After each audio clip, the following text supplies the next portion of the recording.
մարտիկ ձերն է ավելի փոխկապակցված, հետո էներգետիկային անցնում։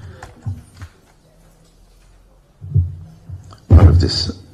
շնորհակալություն այս նախաձեռնության համար, շատ կարևոր։ Հիմա վիզաների այս ազատականացման process-ի մասին, շատ լավ է, որ մեր կառավարությունը, Եվրոմիությունը այս հարցով ընդհանուր եկան, Եվրոմիությունը բոլոր պետությունները տվեցին հնարավորություն վիզաների ազատականացման ճանապարհով գնալ, սեպտեմբերին 2024 թվին լավ է, որ մեր կառավարությունը նաև ակտիվ էր այդ ոլորտում, անհրաժեշտ է դա մեզ պարզ է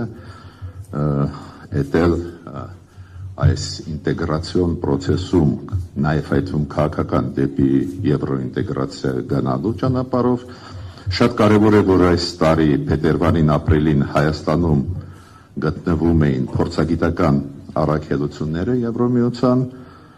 կարիքները ուսումնասիրելու, հասկանալու ինչ պետք է, ինչով կարող են օգնել, ինչ պետք է արվի, մենք էլ պարզ է մեր կողմն էլ պետք է հասկանա, ինչ պետք է անի, որ այդ ճանապարհով գնան վիզաների ազատականացման հայտարարություն եղավ Եվրոմիության կողմից, որ վիզաների ազատականացման գործողությունների ծրագիր կհրապարակվի, ուրեմն մեր կառավարությունը աշխատեց Եվրոմիության համապատասխան ինստիտուտների հետ փաստաթուղթ պատրաստեցին, կհրապարակվի, որ հասկանանք երբ ինչ անենք, ինչ ժամկետներում եւ այլ, այդ անչափ կարևոր քայլեր են, մեր կառավարության կողմից արվեց նաեւ կարևոր քայլ, որ ընտրվեց ի վերջո տենդերի միջոցով, մրցույթի միջոցով, որ ընկերությունն է պատրաստելու մեր կենսաչափական անձնագրերը եւ ID քարտերը, ուստեղ իմ կարծիքով շատ կարևոր է, որ այդ ընկերությանը նաեւ տալիս են իրավունք բաժանման process-ում մասնակցել, այդ կենտրոնները որ լինեն, որ ավելի էֆեկտիվ այդ process-ը գնա, ավելի էֆեկտիվ գնա, այդ դրական կողմերը այդ process-ի, գնում է process-ը, դա լավ է, հիմա ինչ-որ առաջարկներ կապված այս process-ների հետ, նախ ուզում եմ ասել, որ մեր ուսումնասիրությունները, որոնք մենք նախկինում էլ անում ենք, հիշում եք 2014 թվից ուժի մեջ մտած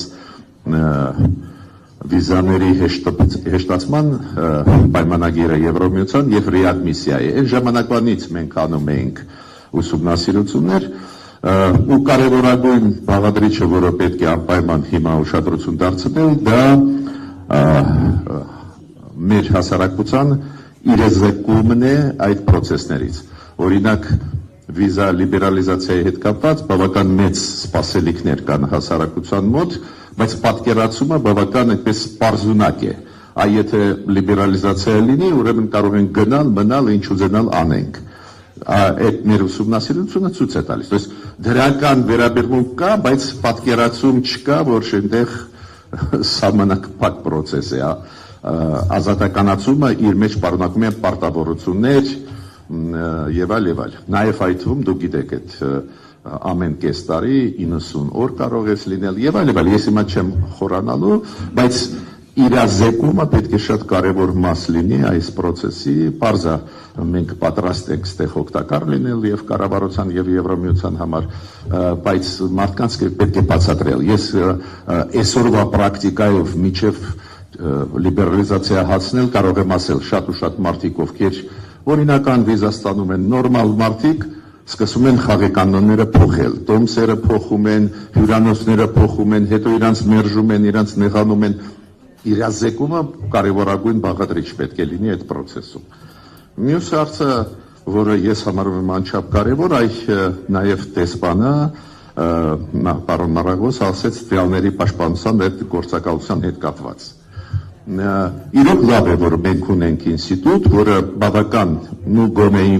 մեր ուսումնասիրությունը ցույց է տալիս, բավական անկախ է, ինչը շատ կարևոր է, բավական, բայց ակնհայտ է, որ պետք է ուժեղացնել այդ ինստիտուտը եւ մարդկային ռեսուրս, եւ ֆինանսական, եւ տեխնիկական։ Ես հույսով եմ, դուք գիտեք, որ այդքան արագ է զարգանում աշխարհը, որ այդ տեխնիկական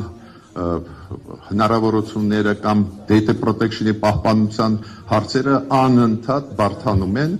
ուստեղ պարզ է Եվրոմիությունը մեզ եւ կաջակցի ակնհայտ է, բայց այդ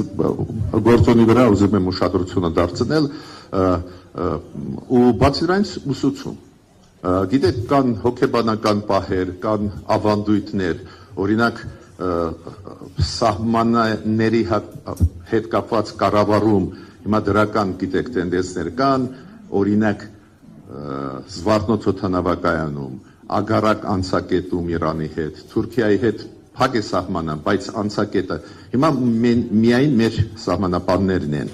վերահսկում։ Դա շատ լավ է, մենք ողջունում ենք այդ կառավարում, բայց նաև պետք է մարդկանց հետ աշխատես։ Տարիներով, տասնյակ տարիներով սովորել ենք, որ կենտրոնը գտնվում է ինչ-որ մի այլ տեղում, չգիտեմ, Կրասնոդարում թե որտեղ, ուրեմն պետք չի ամաչել, սովորել, բոլորս մենք սովորում ենք, հասկանալով, որ հիմա փոխվեց ու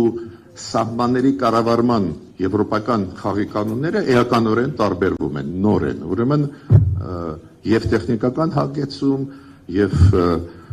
կրթություն, կրթվել, ուսումնասիրել այդ հարցերը։ Ու վերջում ուզում եմ մեկ հարցի վրա ուշադրություն դարձնել, պարզա էլի շատ առաջարկություններ կան, բայց ես